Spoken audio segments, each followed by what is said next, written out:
Primetime local news, serving the Lakeland and Midwest regions. Here in the Lloydminster riding, MLA Colleen Young reclaimed her seat in the legislature. Connor Chan has more. The mood around Colleen Young's campaign office on election night was quieter compared to 4 years ago, with limited people allowed due to the COVID-19 pandemic. Results were big for her, with over 80% of the vote going to Young, as she looks forward to continue to represent Lloydminster. The issues and the concerns that were brought forward to me at the doors is something that I'm planning on looking into and taking forward when I'm back in my seat in the legislature. Some of the concerns Young heard while door knocking in rural communities included crime, job opportunities in the oil and gas sector, as well as healthcare issues and getting better cell service in those rural communities.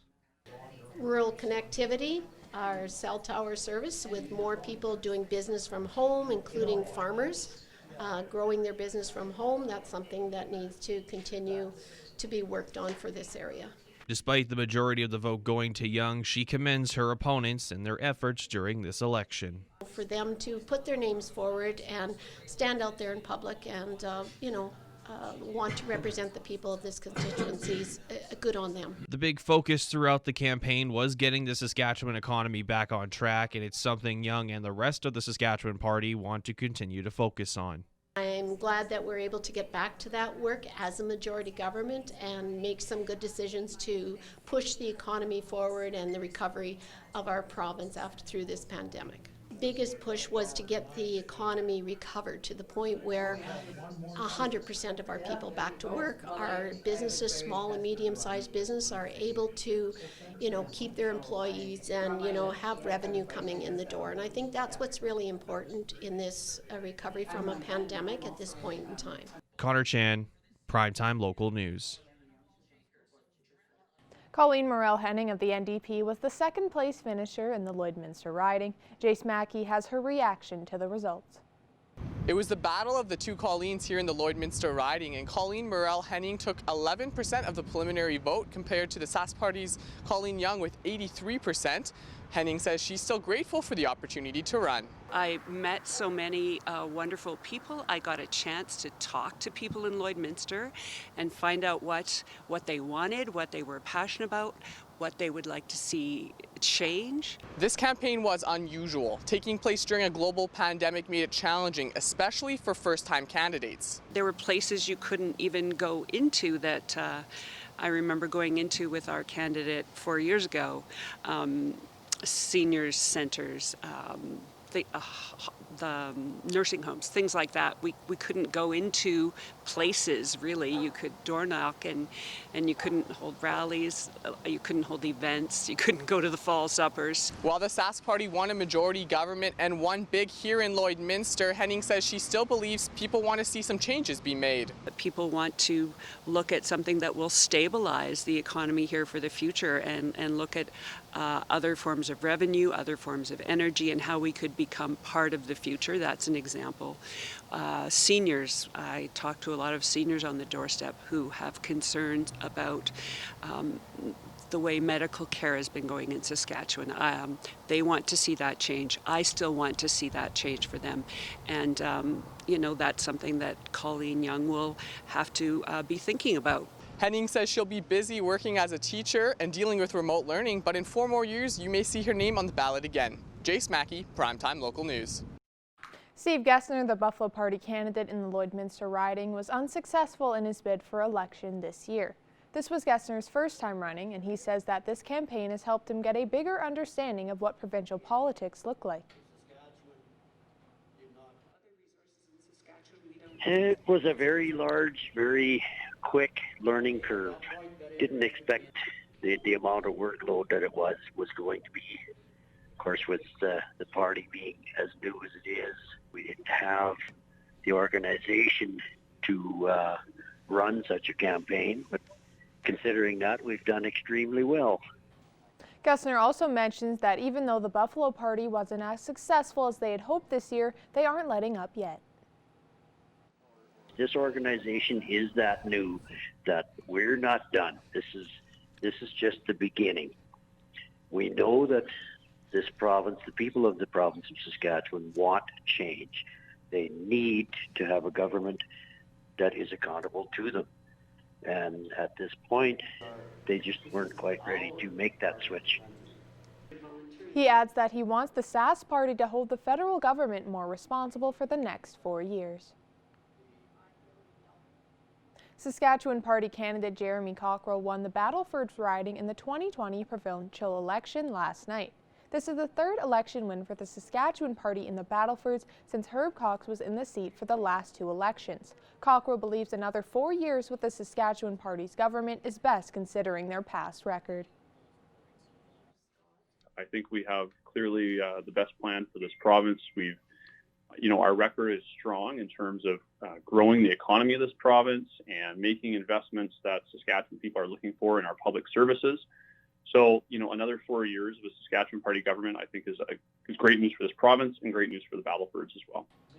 Cockrell has big plans for his term and says the main discussion in the past month on the campaign is affordabilities for families in the province. It's initiatives like the 10% cut on your Sask Power bill. It's the home renovation tax credit. It's the active families benefit. So some of these things that we've been talking about with constituents throughout the duration of the campaign that we're looking forward to getting down to Regina and getting started.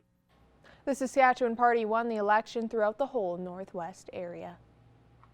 Plans for multiple city facilities at different stages were on the docket for City Council Monday as information on the Centennial Civic Centre and the wastewater treatment plant was presented. Eric Bay has more. Council's final meeting before the municipal election was reflective of its past 4 years, with decisions made on many city facilities over Council's term. A report from Gibbs Gage Architects provided options for a civic center replacement, and Mayor Gerald Albers says discussions among the next city council will decide a timeline for a new facility. There's a cost relationship to everything we do. So there's work ahead for the arena. I think the report is a great start. I know I'll be sharing it with our neighboring municipalities and ensuring that they're aware of some of the actions that we are going to be looking forward to and start to talk about those relationships there. Another city facility, the water treatment plant, needs a chemical feeder system upgrade and was designated a priority after repairs were pushed multiple times.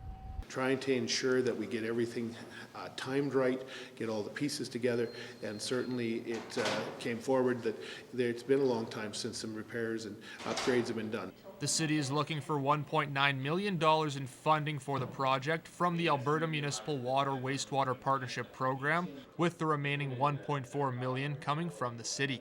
Looking at the funding streams, and as you've heard from council before, we'll take advantage of every opportunity through administration that they can find to find grant monies where it lessens the pain on the taxpayer, because really the water system, we support it. It's our system at the end of the day. But if there is grant money, and that's what we're going after, and it will just help to cover those costs if we're successful. And certainly we've got some lobbying to do at the provincial level. Upgrades on the plant are expected to begin in November and take 2 years to complete. Eric Bay, Primetime Local News. Now here are your stock market prices for today.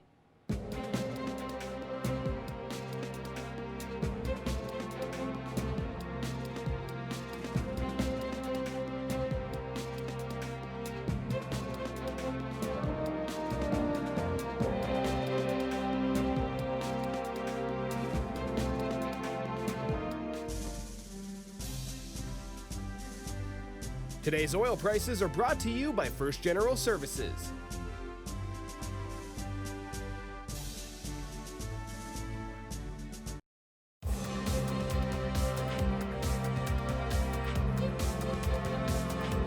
This past weekend, the Lloydminster Bobcats wrapped up their series with the Sherwood Park Crusaders. While the Bobcats dropped 5 of 6, there is still upside. All of the losses were only by 1 goal. Evan Kenny has more. Joining me today is Lloydminster Bobcats head coach and general manager Nigel Dubé. Nigel, thank you for joining me. Thanks for having me, Evan. Now, Nigel, over the last weekend, you guys played 2 different games, one in Sherwood Park and one at the Civic Center over this past weekend, losing the first one 3-2 and the second one 5-4. I guess first things first, Nigel, do you mind just breaking down the game and giving me a short little recap here?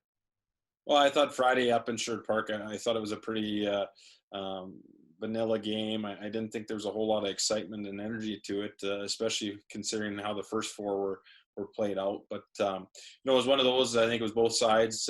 It just more so, I think, an off night on both sides. But another close one. Obviously, all 6 games being 1 goal, and then Saturday night, it was a unique game. I thought we played terrible in the first period. I thought we came out with a better start. Had a big kill to start off the second. We ended up, we were shorthanded 5-on-3. I thought it was 3 or 4 times. It was 5 times in the game, and we really just chased the game on the special team side the whole time. I think we were shorthanded 11 times on the night. So, it was just tough to get guys in a rhythm, tough to get going. Proud of the guys for the way they fought through the penalties, and some of them were real questionable. There's no doubt about that, and just the way that it was handled, but. Overall, we battled. Again, obviously 6 games with one team. You see them a lot. A lot of these guys have never done that before at any age level, let alone junior hockey. So we'll move on to the next opponents coming up next week. Now, Nigel, you kind of touched on it. The penalties there, 11 in the second game on Saturday, 14 overall throughout that weekend. I guess there are some positives. You guys went 11 for 14 on the kill. And while, you never want to be shorthanded, are these still positives for you guys, seeing that improvement on the kill? Well, especially compared to the first couple of games, I thought our penalty kill was, was something that we obviously addressed. And from the time that we started to our first preseason game, you can't be perfect on all your systems and your structure and that. And, it was one of those that, I thought we got better through the course of the series with our penalty kill. I definitely think it took strides. It obviously too with, you look at the 5-on-3 to start the second period, and we had 5 block shots, so guys committed to doing those little things that, was the identity of our hockey team. And that was huge. And then, on the special team side, we scored a power play. We were 1 for 4, so that was a positive as well. Talking about offense and just continuing on with that, one rookie has really lit it up for you guys, and that has been Ethan Aucoin, adding 4 more points on the weekend, 3 of those being goals. Just how good has he been for you, and are you honestly surprised that he's done as well as he has? Well, he led the 18s last year in scoring, and the question was, is that going to translate over to the junior hockey, especially early out of the gate? And for him, he's done great things. The kid loves the hockey. He loves being at the rink. He loves being around everything to do with hockey. So fresh fresh air there, and expectations were for him to score goals. We talked, how many times we talked, Evan, through the summer about our offense and needing to score more. He's done that. I think he's helped out the guys around him. The guys around him have helped out him. So it's a good pairing in that regard. And that's his expectation from us is to be offensive. Now, off the ice, you guys have been busy, as well as defenseman Jordan Wood was traded to the Winkler Flyers of the MJHL. I guess just give me a little bit of the behind the scenes going into the trade. Well, it's a unique year for trades and transactions and that kind of thing, just because usually in a normal hockey year, you can carry extra bodies. And then just with us, with the Alberta Health Services cohort numbers and the AJHL cohort numbers, you can't carry those extra bodies. So it was one of those that we came in, we knew we had a very veteran group on the back end. And it was kind of one of those, a battle for position. And with him being a 19-year-old and the role that he was going to be put into, we figured it was best for us to go with our young guys, that stepped up and came in. And Woody's a great kid. I hope all the best for him in the future. He's a fantastic kid, great character, loved by the guys, but it just came down to numbers. Now, one subtraction there. You also have one addition, as last year, a returning player, Nolan Coventry, has been added back to the roster. He was not in the lineup this weekend. But I guess just how big is that for you guys, Nigel? Well, with Cubs coming in, and again, I thought Cubs got really hot at the end of last year, and his offense sparked and took off, and that was a big part of it. He was rewarded on the power play, being net front and being around there. So those are big areas, and then for him, just kind of sort out. He took a few more classes on school here out of the gates, and got that all settled in, and now he's here. Added to the group. So again, another offensive piece for us up front. Now, fans will be happy as SHA, as well as the city of Lloydminster, has extended precautions, so then more fans can come into the stands, 110 per side at the Civic Center. So hopefully there will be more fans cheering you guys on at the next game. Nigel, thank you very much for joining me. Thanks, Evan. Now we're Connor and Chan. We'll take a look at your weather forecast.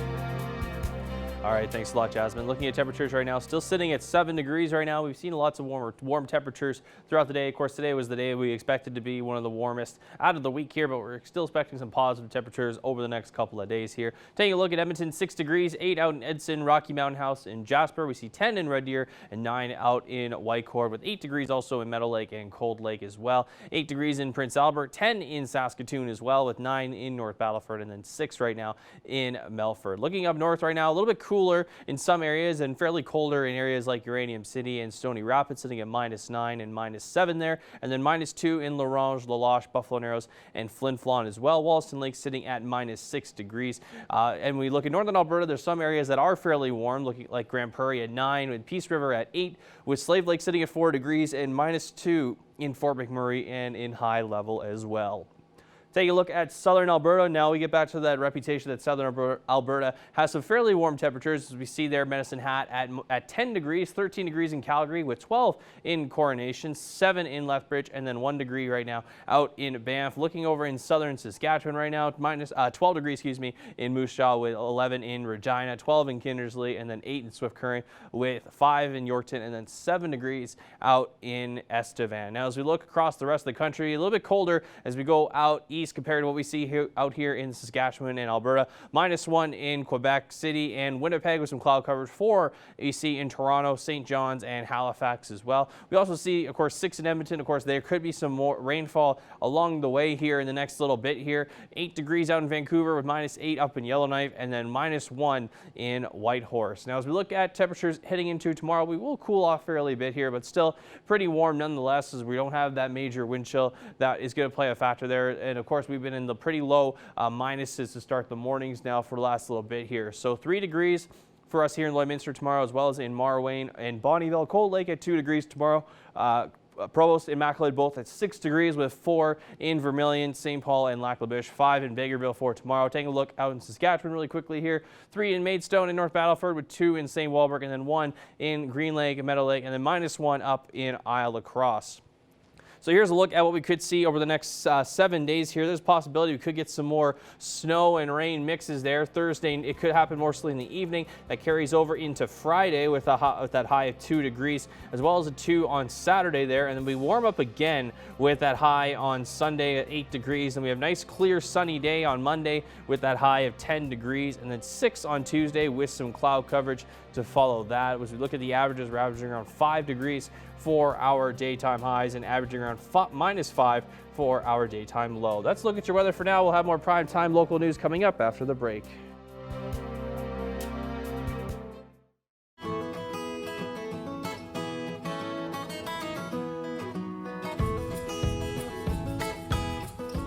Welcome everybody to another edition of Pet Project. I'm joined once again by Becca Lawrence. Becca, how are you doing this week? I'm doing really good. How are you? I'm doing well, thanks. And who's our friend here today? Who are we showing off to the people? This lady here is Mama June, and she came into the shelter with her other friend that she shares a condo with, or maybe more just kind of roommates. They aren't huge fans of each other, but they were left in an apartment together, so Bylaw was able to go in and get the kitties out, thankfully. And so they've been with us ever since. So they've kind of been hanging out for about a month or so now. And she seems like she's a pretty nice cat from what I see. She's been pretty calm on camera. You've just been petting her for the last 5 minutes we've been talking. So I'm assuming she must be good with people. Yeah, she really, as long as you're petting her or talking to her, she's very much a chatter. She loves to chat. She's got kind of a very raspy meow, so she's kind of funny when she gets going. But I mean, putting her in a carrier, she just does a complete 180. She is not a fan of a carrier. Oh boy. But other than that, she is very sweet. And is she good with the other animals? Does she share a cat condo with anybody? Or, does she pick fights with the dogs or anything crazy? Yeah, she's like in a condo with her friend that was in the apartment with her. They tolerate each other. They like each other's corner, and that's pretty much it.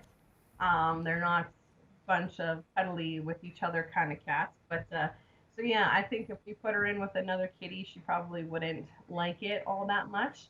But she also wouldn't, or she wouldn't fight or anything, I don't think. But yeah, she would probably be fine in a single cat home or a cat that knows to leave her alone. Probably not dogs. Beautiful. So as long as she's not living with a dozen other cats, she is Yeah. most likely going to be happy. Yeah. Well, that's good to hear. And so last weekend was your guys' Feline Frenzy event. So how did that go, Becca? Yeah, so we did it all throughout last week. So it was kind of a nice gradual adoption process and not too chaotic or anything like that. But yeah, we were able to find 18 cats and kittens their new forever homes, so that was really nice. We also had kittens and other cats coming in throughout the event, so we basically just made some more room for some more strays. But yeah, it was good. We were really glad and we were really happy with the adoption process. Well, that's good to hear that a lot of cats found their forever homes then this week. And so you guys were also gearing up for your pumpkin event, right? Remind me again what it's called. Sorry, it's slipping my mind. It had a great name. Yeah, it's a bit of a tongue twister. It's called the Ultimate Pumpkin Patch Match. There we go. Yeah, so we are we have all of our submissions already. And we're going to post them tomorrow for everybody to start voting. And then I believe we're probably either Sunday or Monday, we'll probably announce the winner. Beautiful. All right. So people, you still have a chance to enter in if you would like to do that. So certainly do that. And so Becca, how are you guys doing for animal numbers now that, you guys have managed to get a few of those cats out last week and such? Are you doing good for numbers, or where are we sitting at? Yeah, I mean, like I said, we still had cats and kittens coming in as we were doing our adoption event, so it kind of just replaced the ones that left, unfortunately. But which is still good though. We were able to make some room for some more strays, and our dog numbers are a little bit lower as well too, so that's nice as well. But yeah, we're pretty much standing a little bit still right now with our cats for sure. Anyway. Well, that's better than, having an influx of animals. So that's good to hear. So how about any physical items are you in need of? If anybody out there wants to make a donation, I know the winter's coming up. I'm sure there are certain things you'll need to get ready for the cold season. Anything you would like to, mention? Yeah, absolutely. I mean, like I said, I think last week as well, Pet Value has been doing a huge food drive for us. So we're really doing quite well for food. But I mean, blankets and sheets and things like that we're in need of. And laundry detergent's another big one as well. But yeah, things like that, cleaning supplies sort of deal, that's our biggest one right now. Beautiful. Well, if you're listening at home, if you want to help keep some kittens and some dogs warm this winter, perhaps, think about dropping off some blankets to the SPCA. Well, unfortunately, that's all the time we have for this week, but thank you so much for joining us, Becca, and we look forward to speaking with you again next week. Yes, absolutely. See you next week. Thank you. Manage your waste and recyclables with Quick Pick Waste Disposal. 100% locally owned and proud to serve and support the communities we call home. Quick Pick, the convenient solution to avoid pollution.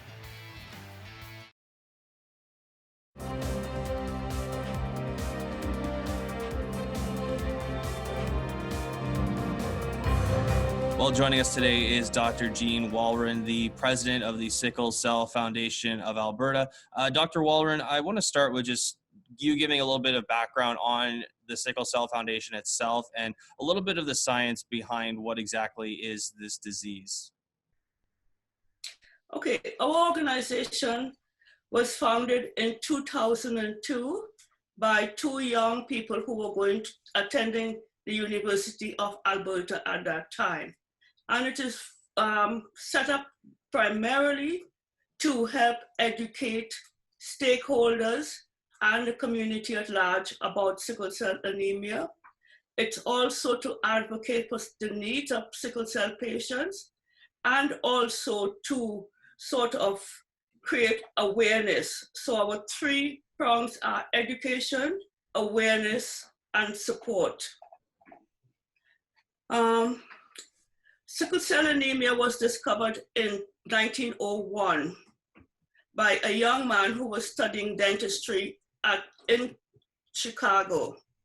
And what it is, it's a blood disorder that affects people, say, from the African continent or in the diaspora, people from around the Mediterranean Sea, Greece, Portugal, Italy, and so on. Have you ever heard of thalassemia? Neither? Okay, so what it is with respect to sickle cell anemia is the layman's term will look at it this way. Normally, your blood cells are disc-shaped, the red blood cells. Well, with respect to sickle cell anemia, it's almost like a curved C. So the people who have sickle cell anemia will find that their blood cells do not last as long as the regular person whose red blood cells last for about 60 days. In addition to that, they get a lot of pain in their joints and along their back, and also different organs of the body. They are susceptible to things like pneumonia. And it's a good thing that you're asking me about sickle cell anemia right now, because some of the effects of sickle cell anemia are similar to COVID. So things like your acute chest syndrome, where you have trouble breathing, pneumonia, and lots of respiratory illnesses are similar with respect to patients with sickle cell anemia. So right now, because of COVID-19, we are very much concerned about patients who have sickle cell anemia, simply because their illnesses are similar to COVID. And if people want more information about the foundation itself, where can they go find that? We have a very nice website, very educational website. We get lots of information every month from we call it Grady Hospital in Atlanta, Georgia. So we have the most current information about sickle cell anemia on our site. The next thing that we're looking for is, in order to do our programs, we would like to increase our funding stream. But the most important thing, if you can do nothing else, we would like you to go to your nearest Canadian Blood Service and become a regular blood donor. The Canadian Blood Services call it Partners for Life. And we're looking for young people between the ages of 18 and 35 to become Partners for Life. Because when you start understanding your genetic makeup, people who are very closely related to you genetically, provide the donor and the recipient will have less incompatibility with the blood products that they receive. But we are encouraging everyone between the ages of 18 to 35 to become regular blood donors or Partners for Life, because the Canadian Blood Services always need blood.